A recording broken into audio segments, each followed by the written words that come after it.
এই যে ঝর্ণাটা এখন ফিটিং করবো, আসলে ফেট টেপ জড়বো।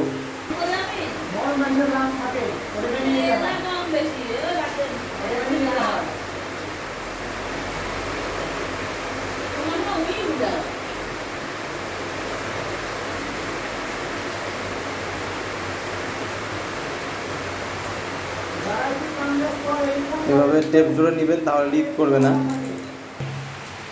টেম্পোরারি কাজ আর এই যে এখানে আমরা পয়েন্টটা হেড টেপ জুড়ে নিয়েছি, এখন এখানে লাগাই দেবো। এই যে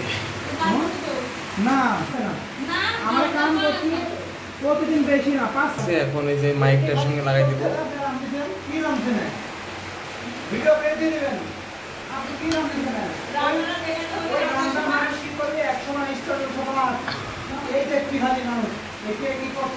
এই যে সুন্দরভাবে কানেকশনটা হয়ে গেল, দেখেন এই যে সুন্দর ঝর্ণা সুইচটা যেখানে আছে।